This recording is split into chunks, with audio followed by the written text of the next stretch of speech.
Breaking news अवां सां share कंदा आहियूं। नसीराबाद वेझो ॿ पानी जी खॾ में ॿुॾी फौत थी विया आहिनि। ॻोठ हेतम सोहो में ॿ 7 वरे जो सुमेर अली भुटरो ऐं 8 वरे जो शहबाज़ अली चनू पेर तिरकण सबबि पानी जी खॾ में किरी पिया।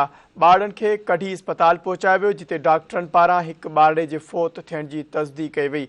रूरल हेल्थ सेंटर में ऑक्सीजन जी सहूलियत न हुजण सबबि वारिस ॿिए ॿारड़े खे ख़ानगी अस्पताल खणाया विया, पर हुन रस्ते में धमधणी हवाले कयो। ॿारनि जा लाश घर पहुचण ते कोहराम मची वियो।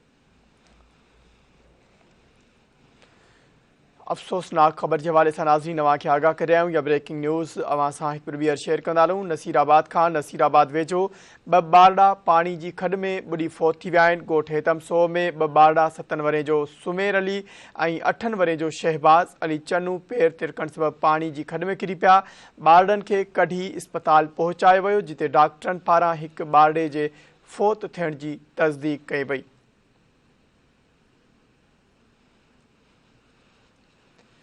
रूरल हेल्थ सेंटर में ऑक्सीजन जी सहूलियत न हुजण सबबि वारसनि ॿिए ॿारड़े खे ख़ानगी अस्पताल खणाया विया, पर हुन रस्ते में धमधणी हवाले कयो। ॿारड़नि जा लाश घर पहुचण ते कोहराम मची वियो। अफ़सोसनाक ख़बर आहे। नसीराबाद खां अवां सां शेयर कंदा आहियूं। हिकु ॿीहर ख़बर के हवाले सां नाज़रीन अवां खे आगाह कंदा आहियूं। नसीराबाद वेझो ॿ ॿारड़ा पानी जी खॾ में ॿुॾी फौत थी विया आहिनि।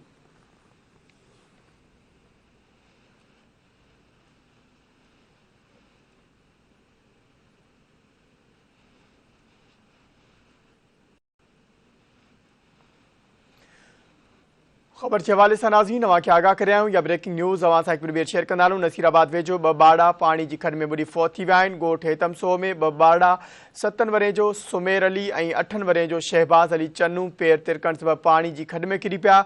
ॿारड़नि खे कढी अस्पताल पहुचायो वियो, जिते डॉक्टरनि पारां हिकु ॿारड़े जे फौत थियण जी तस्दीक कई वई, जॾहिं त रूरल हेल्थ सेंटर में ऑक्सीजन जी सहूलियत न हुजण सबबि वारसनि ॿिए ॿारड़े खे ख़ानगी अस्पताल खणाया विया, पर हुन रस्ते में धमधणी हवाले कयो। ॿारड़नि जा लाश घर पहुचण ते कोहराम मची वियो।